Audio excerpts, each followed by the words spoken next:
Welcome. I'm Dr. Abha, and thank you for joining me for another installment of Culinary Karma. I'm going to teach you how to make traditional Indian chapati, also known as roti. It's a whole wheat bread that is as wholesome as it gets.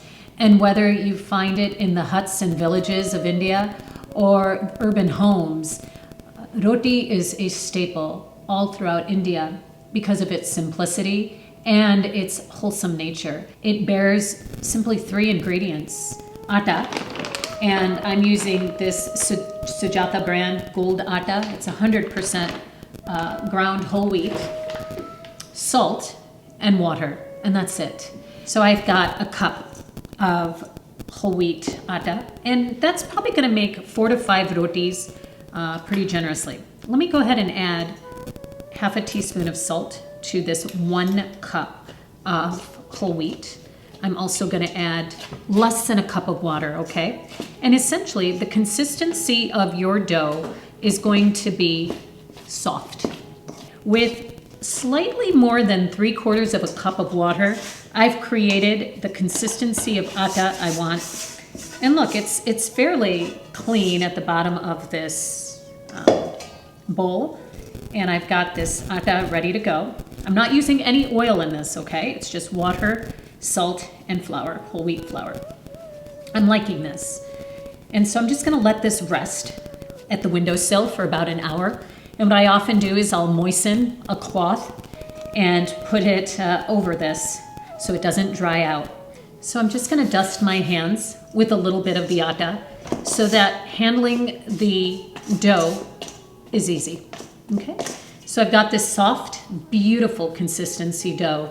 I'm really happy with the way it rested and turned out. So what I'm gonna do is roll this into a log, and the purpose of that is to then allow me to pinch off circles or chunks of dough in which to make each individual roti. So look at this, isn't that beautiful? It's just this tiny or circular patty, if you will, that's about 1.5 inches to begin with. And I'm gonna go ahead and add my atta to my rolling pin.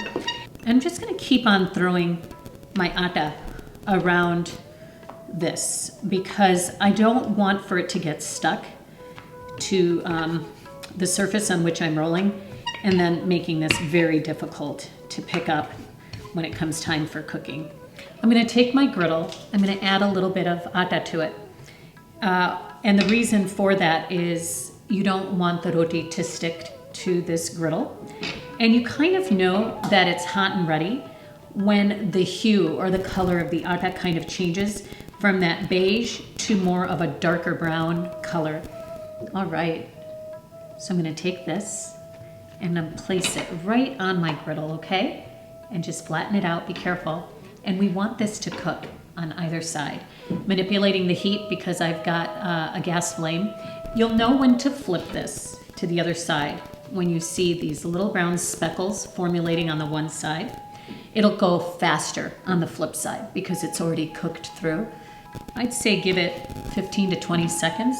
I'm gonna switch surfaces. This is a jali, and watch what happens. I'm gonna throw this right on there. I'm gonna turn up the heat. And look at this. Isn't that great? It's like magic. You have to be careful because you don't want it to burn. But that fulka is what I'm going for. And notice how it's beautifully speckled and cooked. You're gonna do it on either side. And sometimes if you pierce a hole, you're gonna miss out on some of that lift off. That's okay. That's really okay. I'm gonna go ahead and put the next one on there and take my butter. And I'm gonna slather my butter. Isn't that gorgeous? And look at that. This is how you would serve it. Just like that.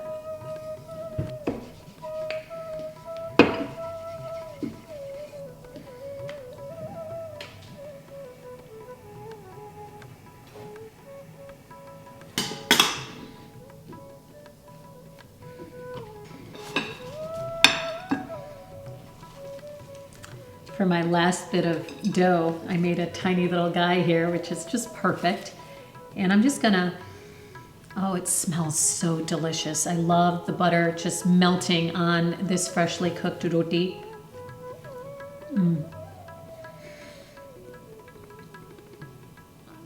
It's wholesome.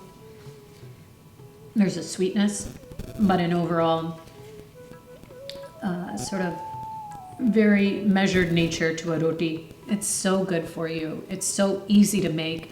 3 ingredients, a little bit of time, a little bit of mess goes a long way in crafting something that is so healthful. I'm Dr. Abha. I do hope you make your own roti or chapati at home. And I ask that you continue to join me every week as I share a bit of my culture on culinary karma.